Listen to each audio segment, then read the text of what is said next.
আসসালামু আলাইকুম ওয়া রাহমাতুল্লাহি ওয়া বারাকাতুহু। সুপ্রিয় দর্শক, সময়ের আলো রমজান প্রতিদিন আয়োজনে আপনাকে স্বাগত জানাই। আমি আমির ইকবাল। দর্শক, দেখতে দেখতে রমজান শেষ হয়ে যাচ্ছে। আমাদের দুয়ারে পড়া নাড়ছে পবিত্র ঈদ উল ফিতর। ঈদ আসবে, ঈদ আমরা উদযাপন করব। কিন্তু এই ঈদকে কিভাবে আমরা ইবাদতময় করতে পারি বা একজন মুমিনের ঈদ আসলে কিভাবে উদযাপিত হওয়া উচিত, এই সম্পর্কে কথা বলবার জন্য আমাদের সঙ্গে যুক্ত আছেন বিশিষ্ট ইসলামী চিন্তাবিদ, গবেষক, আলেম, বরেণ্য লেখক মোহাম্মদ জেনুল আবেদিন। চলুন অতিথির কাছ থেকে আজকের বিষয়ে আলোচনা শুনতে থাকি। আমরা রমজানের শেষ দশকে আছি। কয়েকদিন পরেই আমরা ঈদ উদযাপন করব। এই ঈদ উদযাপনটা আসলে কিরকম হওয়া উচিত? রমজানুল মোবারকের যে মাসব্যাপী আমাদের রমজানের সাধনা এবং রমজানের সাধনার যে কেন্দ্রীয় বিষয়গুলো আছে, কোরআনে কারিমের তিলাওয়াত, রোজা, ইফতার, সেহরি এবং তারাবি, এর ভেতর দিয়ে কিন্তু আমরা ঈদেরও মূল বার্তাটা পেয়ে যাই। যে আসলে এক মাস ব্যাপী আমরা যে চর্চাটা করলাম, এই চর্চাটা যেখানে গিয়ে শেষ হচ্ছে, হযরত রাসূলুল্লাহ সাল্লাল্লাহু আলাইহি ওয়াসাল্লাম বলেছেন যে বান্দা যখন ঈদগাহে যেতে থাকে এবং ঈদগাহে কিভাবে যাবে সেটাও কিন্তু নির্ধারণ করা আছে। যে সেখানে তারা যাবে তালবিয়া পাঠ করতে করতে, তাকবীর ধ্বনি উচ্চারণ করতে করতে সেখানে তারা যাবে।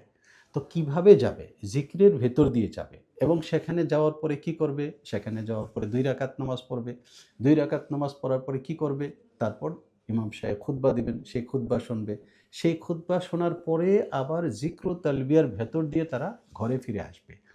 এই যে শরীয়তের পক্ষ থেকে একেবারে সুস্পষ্টভাবে রাসূলুল্লাহ সাল্লাল্লাহু আলাইহি ওয়াসাল্লামের জীবনে চিত্রিত যে ঈদের নকশাটা আছে, এখান থেকে আমরা যে শিক্ষাটা পাই সেটা হলো মূলত দীর্ঘ ১ মাস সিয়াম সাধনার ভেতর দিয়ে বান্দা যে আল্লাহ জাল্লা জালালুহুর নৈকট্য লাভের চেষ্টা করে, তাকওয়া, নিজেদেরকে পবিত্র করবার এবং নিজেদের চরিত্রকে ফেরেশতাসুলভ চরিত্রে রূপান্তরিত করবার যে সাধনাটা করে, এই সাধনাটার শেষে ঈদগাহে গিয়ে হাজির হয় এবং সেখানে রাসূলুল্লাহ সাল্লাল্লাহু আলাইহি ওয়াসাল্লামের ভাষ্য অনুযায়ী আল্লাহ জাল্লা জালালহু ফেরেশতাদেরকে সাক্ষী রেখে বলেন যে আমি আমার এই বান্দাদেরকে মাফ করে দিলাম। কাদ গাফারতু লাকুম, আমি তোমাদেরকে মাফ করে মাফ দিলাম। করে দেবেন। ও বাদ্দালতু সাইয়্যাতিকুম হাসানাত, এবং তোমাদের গুনাহগুলোকে আমি নেকিতে রূপান্তরিত করে দিলাম। এই বোধটা থাকা, এটা হলো একটা অনিবার্য বিষয়। আরেকটা অনিবার্য বিষয় হলো হযরত মুহাম্মদুর রাসূলুল্লাহ সাল্লাল্লাহু আলাইহি ওয়াসাল্লাম মদিনা শরীফে এসে দেখলেন যে এখানে মেলা হয়। রাসূলুল্লাহ সাল্লাল্লাহু আলাইহি ওয়াসাল্লাম এই ২ দিন একেবারে নিয়ম করে মেলা প্রসঙ্গে যখন জিজ্ঞেস করলেন, তখন তারা বললেন, কুন্না নালাবু ফিহা ফিল জাহিলিয়াতি, আমরা ইসলামের পূর্বেকার কালে এই ২ টা দিনে নিজেরা খেলাধুলা ইত্যাদিতে মেতে থাকতাম। রাসূলুল্লাহ সাল্লাল্লাহু আলাইহি ওয়াসাল্লাম তখন বললেন, কাদ আবদালাকুম খাইরাম মিনহুমা, আল্লাহ তাআলা তোমাদেরকে এই দুটো মেলার খেলাধুলার দিনের পরিবর্তে এর চাইতে উত্তম দুটো দিন দান করেছেন। তার মধ্যে একটা হলো ইয়াউমুল আদহা আর একটা হলো ইয়াউমুল ফিতর। এখান থেকে কিন্তু বেরিয়ে আসে যে এটা খেলাধুলার জন্য না। যদি আমরা এই প্রেক্ষাপটটাকে সামনে রাখি এবং রমজানের প্রেক্ষাপটটাকে সামনে রাখি, ঈদকে আমরা ঠিক যেভাবে আমাদের নবীজিকে পালন করতে দেখছি, সেটাকে যদি সামনে রাখি, তাহলে কয়েকটা স্থূল বিষয় আমাদের সামনে আসে, যেটা যে কেউ সামান্য চিন্তা করলেই বুঝবে যে আমাদের এই প্রচলিত কিছু আনুষ্ঠানিকতা এমন আছে যেগুলো না আমাদের সিয়াম সাধনার সঙ্গে যায়, না রাসূলুল্লাহ সাল্লাল্লাহু আলাইহি ওয়াসাল্লামের ঈদ যাপনের সঙ্গে যায়। রাসূলুল্লাহ সাল্লাল্লাহু আলাইহি ওয়াসাল্লাম বলেছেন, শুক্রবারে নামাজ পড়তে যাবে তোমার সেরা কাপড়টা পরে, ঈদের নামাজ পড়তে যাবে তোমার সেরা কাপড়টা পরে। কোথাও রাসূলুল্লাহ সাল্লাল্লাহু আলাইহি ওয়াসাল্লাম বলেননি শুক্রবারে নামাজ পড়তে যাবে নতুন কাপড় পরে, ঈদের নামাজ পড়তে যাবে নতুন কাপড় পরে।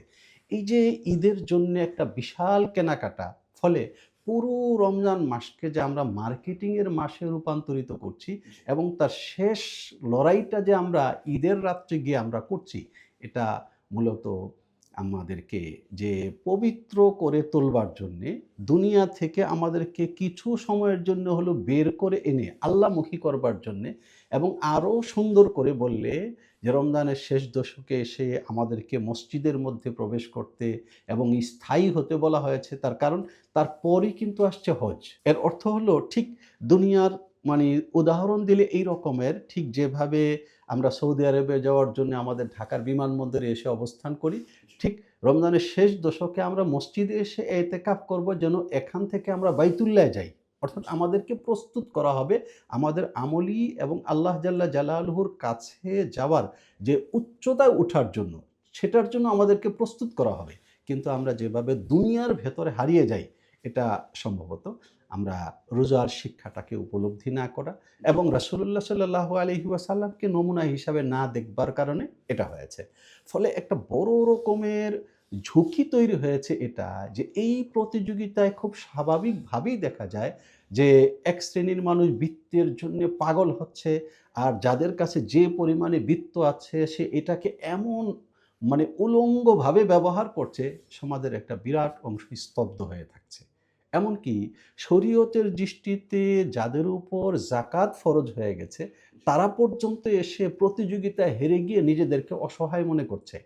যেখানে কথা ছিল এটা যে সবাই এক কাতারে চলে আসবে, কিন্তু এখানে দেখা যাচ্ছে যে আমরা একটি টিম, হ্যাঁ হ্যাঁ, আমরা একটা কৃত্রিম সংগ্রামে নেমে পড়ার কারণে দেখা যাচ্ছে যে আমাদের এই শ্রেণী বিভাজন বা আমাদের যে বিপ্লব গেল সেই হিসাবে বললে যে একটা বৈষম্য, এটাকে এমনভাবে আমরা জাগিয়ে তুলছি, প্রকট করে তুলছি, যেটা সমাজের একটা বিরাট অংশের জন্য বেদনা টেনে আনে এবং আমাদেরকে পত্রপত্রিকায় শুনতে হয় যে এই কাপড়টা না পাওয়ার কারণে এই মেয়েটা আত্মহত্যা করেছে, তাই না? এটা তো কথা ছিল না। কথা ছিল হলো এটা, যে মানুষটা কখনোই ইবাদত করতো না, রমজান মাসটা আসার কারণে সেও ইবাদতমুখী হচ্ছে, এবং যে মানুষটা সবসময় পার্থিব লড়াইয়ে নিজেকে কিভাবে বড় করে প্রকাশ করবে, এই সময়টাতে এসে সে সিয়াম সাধনা এবং সাধকদের কাছাকাছি থাকার কারণে সে নেমে এসেছে, সে কোমল হয়েছে, সে নরম হয়েছে, সে যারা খুব সাধারণ তাদের সঙ্গে মিশতে পেরেছে।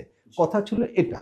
কিন্তু আমরা এমনভাবে মানে পাগলা ঘোড়া দৌড়াচ্ছি আমাদের এই নিজেদের মনের, আমাদের প্রবৃত্তির, যে এখানে এসে বিভাজনটা আরো বড় হয়ে দেখা দিচ্ছে। এই ক্ষেত্রে যাদের ধরেন বৃত্ত আছে কিংবা টাকা পয়সার যারা মালিক আছেন, তারা এটা প্রকাশ করা কিংবা খরচ করার মাধ্যম তো একটা হচ্ছে যে নিজের প্রয়োজনের বাইরে যতটুকু আছে আল্লাহর রাস্তায় ব্যয় করা। কিন্তু নিজের পেছনে খরচ করা, আমার যদি সম্পদ একটু বেশি থাকে, আমি কি সমাজে আর ১০ জনের চেয়ে একটু ভালোভাবে চাইলে প্রকাশ করতে পারবো না? ইসলাম কি বলে এই বিষয়ে? এখানে তো অবশ্যই দুটো জায়গা আছে, জি, না? ইসলাম যেটা শিক্ষা দেয় একজন মানুষকে, যে সে তার স্তরে থেকে তার প্রয়োজনটাকে পূরণ করবে। জি। তার অবস্থানে থেকে। হ্যাঁ, তার অবস্থানে থেকে সে তার প্রয়োজনটাকে পূরণ করবে। কিন্তু আসলেই কি প্রয়োজনটার ভেতরে আমরা থাকছি? এই জায়গাটায় প্রশ্ন দাঁড়ায়। হ্যাঁ, আমরা প্রয়োজনটার ভেতরে থাকছি না। জি। আরেকটা কথা আপনি সুন্দর বলেছেন বা গুরুত্বপূর্ণ। সেটা হচ্ছে আমাদের অনেকের উপরে যাকাত ফরজ হয়ে গেছে। কিন্তু আমি নিজেকে বৃত্তশালী কিংবা ধনী হিসেবে মনে করছি না। আ এই হীনমন্যতাটা আসলে কেন? এই লড়াইটার কারণে যখন আমার চারদিকে মানে ধুলো উঠছে জি, সম্পদের, তখন এই জায়গায় এসে আমি যে নিজেই একজন স্বনির্ভর মানুষ, আমার নিজের উপরে যে যাকাত ফরজ হয়েছে, আমার প্রয়োজনের জন্য কারোর কাছে হাত পাততে হয় না, আমার সন্তানের প্রয়োজনকে সুন্দরভাবে আমি পূরণ করতে পারছি, এই কথাটা অন্যদেরই হইচই দেখবার পরে আমি ভুলে যাই। আমার ভুলে কাছে মনে যাচ্ছি। হয় আমি তো খুব অসহায় আছি। প্রিয় দর্শক, আমরা অনেক গুরুত্বপূর্ণ কথা শুনলাম। একই সঙ্গে শুনলাম এবং বুঝলাম যে আসলে চারপাশ দেখেই আমি যে হতাশ হয়ে পড়ব কিংবা চারপাশের প্রভাবে আমি প্রভাবিত হয়ে পড়ব, ইসলামী শিক্ষা দেয় না। ইসলাম বলে যে আমি যতটুকু আমার সম্পদের অধিকারী, এই জায়গা থেকে সমাজকে কিভাবে নিয়ে চলা যায়, চারপাশের মানুষকে কিভাবে নিয়ে চলা যায় এবং সবার ঈদটাকে কিভাবে আনন্দময় করা যায়, এই জায়গাটায় আমাদের চিন্তা হওয়া উচিত। একই সঙ্গে যাদের বৃত্ত কিংবা অর্থ অঢেল হয়েছে, সেটা যে কোনো উপায়েই হোক না কেন, তাদের অন্তত এই শো অফটা উচিত নয়, যার মাধ্যমে আরেকজন নিজেকে ছোট মনে করতে পারে। তো প্রিয় দর্শক, আজকের মতো এখানেই শেষ করছি। ভালো থাকবেন। আসসালামু আলাইকুম ওয়া রাহমাতুল্লাহ।